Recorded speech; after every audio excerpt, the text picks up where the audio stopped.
ሰላም እንዴት ናችሁ? ኖዋይቴክ ሶሉሽን አዲስ ክላስ ይዞላችሁ መጥቷል ማለት ነው።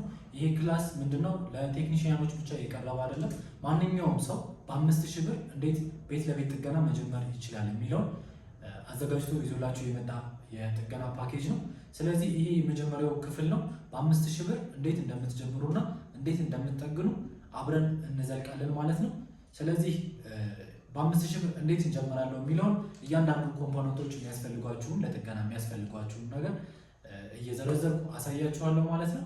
ስለዚህ እዚህ ጋር የመጀመሪያው የሚሆነው መልቲሜትር ነው። መልቲሜትር ስለዚህ እነዚህ መልቲሜትሮች እንግዲህ የተለያየ አይነት ደረጃ አላቸው።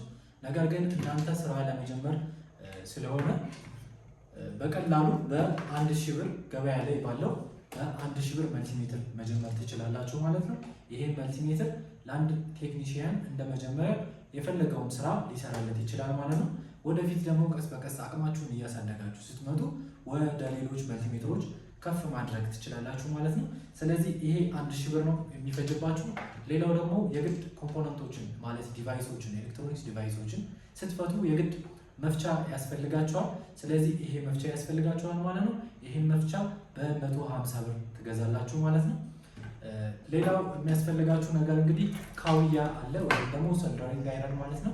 ይሄ ሶልደሪንግ አይረን ገበያ ላይ አዲሱ 600 ብር ነው። ስለዚህ በ600 ብር አንድ ካውያ መግዛት ይኖርባቸዋል ማለት ነው። ሌላው እንግዲህ እዚህ ጋር ሊድ ይታያቸዋል። የግድ ለመበየድ ይሄ ሊድ ያስፈልጋቸዋል። ይሄ ሊድም እንደዚሁ በተመሳሳይ ገበያ ላይ 600 ብር ነው። ስለዚህ እስካሁን 1000 እና 600 2200 ብር ደርሳቸዋል ማለት ነው። ስለዚህ ሌላው የሚያስፈልጋችሁ ነገር እነዚህ ትንንሽ መፍቻዎች እና ፒከር ያስፈልጋቸዋል ወይም ደግሞ ቲዩዘር ማለት ነው። ኮምፖነንት በምትነቅሉበት ጊዜ የግድ እቃውን ለማንሳት ይሄ ፒከር ያስፈልጋቸዋል ማለት ነው። ሌላው በምንበይድበት ጊዜ ፔስት ያስፈልገናል። ይሄንኛው በ100 ብር ትገዛላችሁ። ይሄ ፔስት ደግሞ ገበያ ላይ 150 ብር ነው። ስለዚህ ይሄ ፔስት በምትበይዱበት ጊዜ ያስፈልጋቸዋል በቀላሉ እንዲበየድላችሁ ማለት ነው። ስለዚህ ይሄንን ፔስት በ150 ብር እንገዛና እናዘጋጃለን ማለት ነው።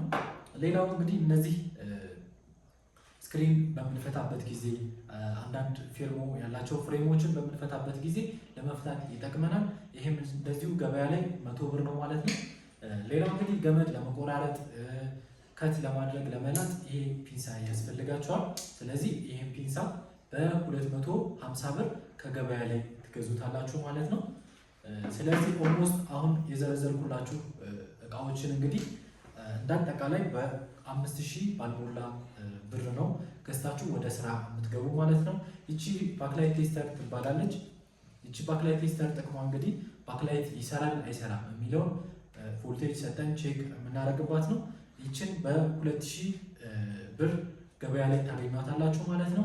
ስለዚህ እንዳጠቃላይ እንግዲህ እንደምታዩት አሁን የዘረዘርኩላችሁ ቤት ለቤት ጥገና በምትሰሩበት ጊዜ የሚያስፈልጓችሁ እቃዎች ናቸው።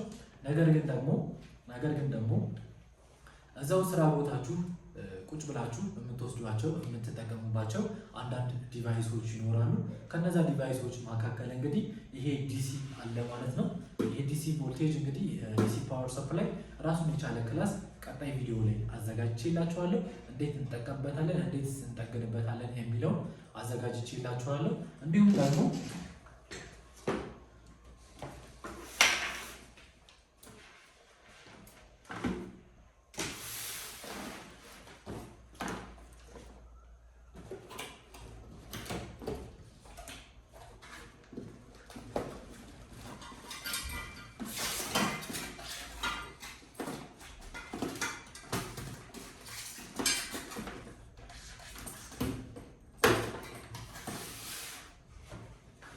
ስለዚህ እንዲሁም ደግሞ ስራ ቦታ ቁጭ ብላችሁ በምትሰሩበት ጊዜ ከሚያስፈልጋችሁ ዲቫይስ አንዱ ይሄ ሆት ኤርገን ነው። ይሄ ሆት ኤርገን ጥቅሙ እንግዲህ ትንንሽ አይሲዎችንም ሆነ ሌሎች ኮምፖነንቶችን በሙቀት የምናነሳበት ነው ማለት ነው። ይሄ ሆት ኤርገን ያስፈልጋቸዋል። ይህንን እንዴት ይጠቀመዋሉ የሚለውን ዲቴል የሆነ ማብራሪያ ከነ አጠቃቀሙ ቀጣይ ቪዲዮ ጋር ይዤላችሁ መጥቻለሁ። ይሄ አንድ ቴክኒሽያን ምን መጠገኛ ቱሎች ያስፈልጉታል የሚለውን ያካተተ ቪዲዮ ነው። ቀጣይ ላይ ደግሞ እነዚህ እንዴት እጠቀማለሁ የሚለውን አሳያችኋለሁ ማለት ነው። ለዛሬ ቴንኪዩ። ቀጣይ ቪዲዮ ጋር እንገናኝ።